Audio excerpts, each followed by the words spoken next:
भगवान शिव बने किसान। बहुत पुराने दिनों की बात है। एक गांव में शिवराम नामक एक आदमी अपनी पत्नी के साथ रहा करता था। वैसे तो शिवराम एक किसान था, लेकिन उस साल उस गांव में बारिश ना होने के कारण सभी किसान की फसलें सूख गई थी, जिस कारण से खेत में फसल उगाने के लिए कोई साधन नहीं था। इस कारण से उनके जिंदगी काफी हताश और निराश चल रही थी। लेकिन उनके पास एक हाथ से चलाने वाला ठेला था, जिसको वह दूसरों की सामान को ढोने के लिए उपयोग करता था। वही ठेला से उसका घर का खर्चा चल रहा था। शिवराम की पत्नी का नाम गंगा थी। वह एक बहुत ज्यादा भक्ति में लीन रहने वाली औरत थी और हमेशा भगवान शिव, भगवान ब्रह्मा तथा अन्य प्रकार के भगवानों को हमेशा याद करती रहती थी।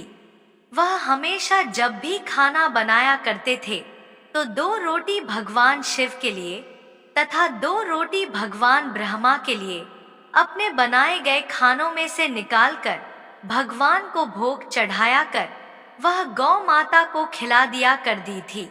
यह देखकर उसका पति मतलब कि शिवराम बहुत ज्यादा नाराज हो गया था।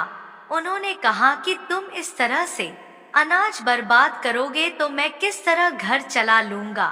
तभी उनके पत्नी कहती है कि मैं अनाज बर्बाद नहीं कर रही हूँ, बस अपने कमाए गए और बनाए खाने से कुछ भगवान के लिए भी निकाल दिया करती हूँ, क्योंकि हमारे पास जो अभी कमाई का जरिया है या जो कमाई आ रहा है वह तो सभी भगवान की ही देन है, और उसमें से हम अगर भगवान के लिए थोड़ा धन निकाल ले तो उसमें क्या दिक्कत होने वाली है।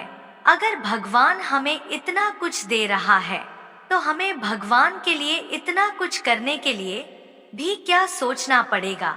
अगर बाद में हमारे काम नहीं चलेंगे और हमारे घर में खाना नहीं बनेगा तो भगवान भी भूखे रहेंगे। तभी तुम्हें पता चलेगा कि भूख क्या चीज होती है, और भगवान हमेशा हम लोगों को मदद करता रहेगा। पत्नी की बातें सुनकर शिवराम की आंखें खुल गई।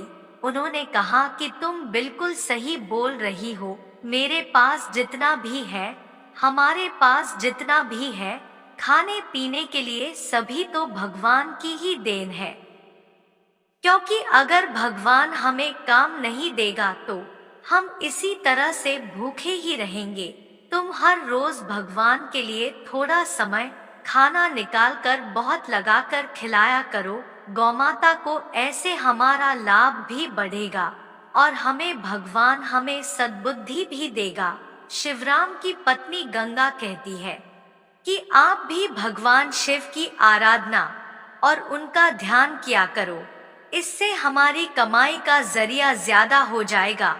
उन्होंने अगले दिन ठीक वैसा ही किया, भगवान का ध्यान करके घर से निकला, और मुझे उस दिन बहुत ज्यादा की कमाई हुई थी।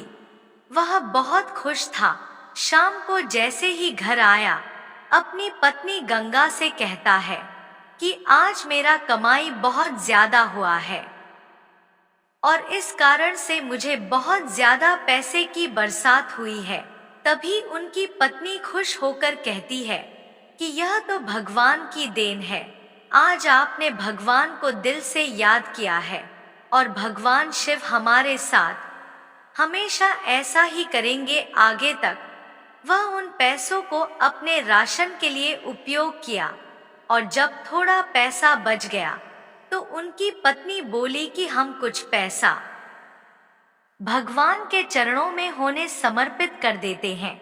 उन्होंने कहा कि हम इसमें से कुछ पैसा निकालकर मंदिर के पुजारी को दे देंगे, जिससे वह भगवान की सेवा में इसका उपयोग करेंगे।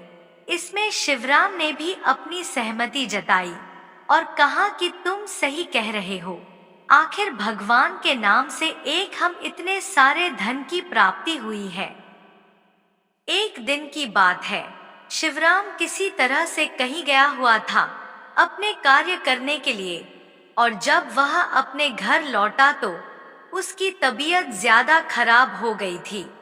उनकी पत्नी गंगा जब उसके सर पर हाथ फेरा तो देखा कि उन्हें बहुत ज्यादा बुखार है और उन्हें तुम्हारी की जरूरत है।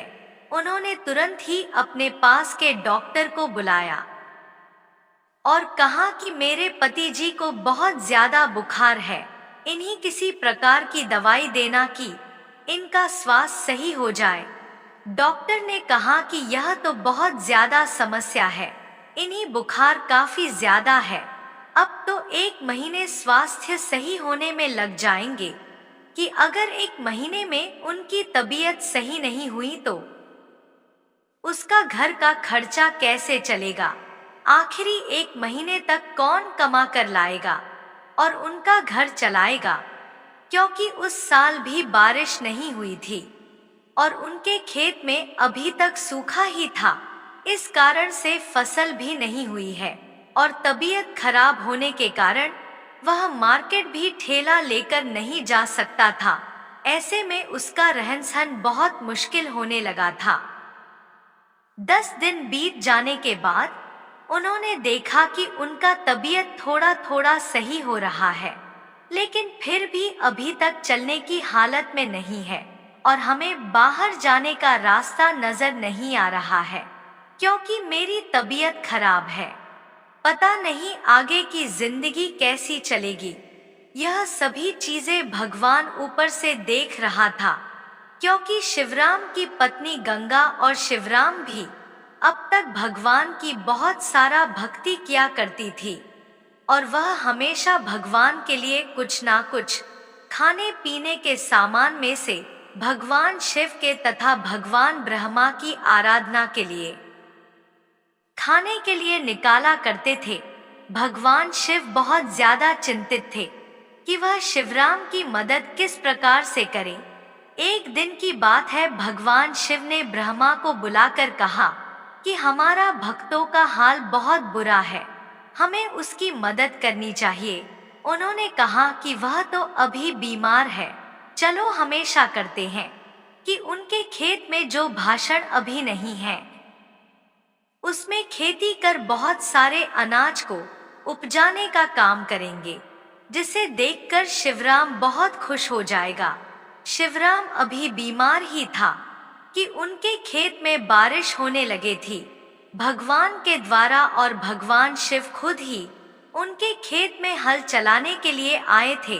उन्होंने हल चलाया, बीज को उगाने के लिए उस खेत में बीज को बोया। भगवान ही उसके को देख रेख में किया करते थे और किसी को भी कुछ भी कानों कान खबर नहीं थी। एक दिन की बात है, भगवान शिव शिवराम के सपने में आते हैं और कहता है कि तुम्हारे खेत में बहुत सारे फसल लहलहा रहा है, तुम सोकर क्या कर रहे हो, जाओ अपने फसल को काटो और उसे भेज दो, इससे तुम्हारी जिंदगी की सारी मुसीबतें आसान हो जाएगी ही। इतना सुनते ही शिवराम की आंखें खुल गई और वह सपना टूट गया। उन्होंने सोचा कि भगवान शिव खुद ही आकर अगर ऐसा कह रहे हैं तो हो सकता है कि हमारे बंजर खेत में बहुत सारी फसल हो सकते हैं।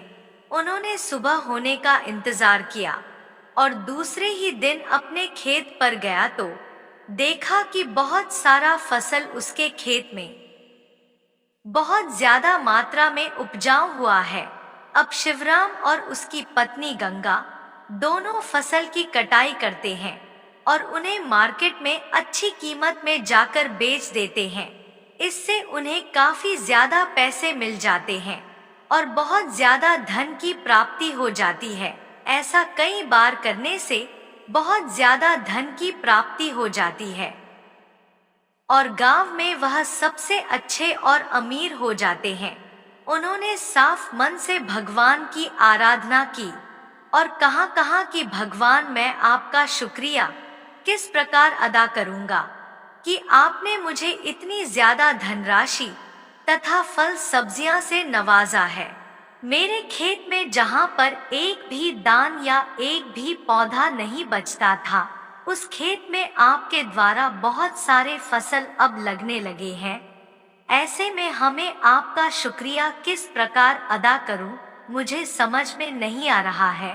तभी उनकी पत्नी गंगा कहती है कि हम पहले भगवान के लिए कुछ खाना बचाकर भोग लगाकर गौमाता को खिला दिया करते हैं, तो हमारा कार्य अभी भी जारी रहेगा और आगे सब दिन जारी रहेगा।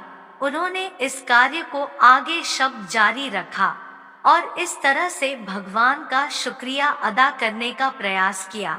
आज की इस कहानी में हम लोग भगवान शिव की महिमा की कहानी तथा भगवान शिव के बड़े बड़े कारनामों की कहानी, देवों के देव महादेव की कहानी के बारे में जानने का मौका मिला है।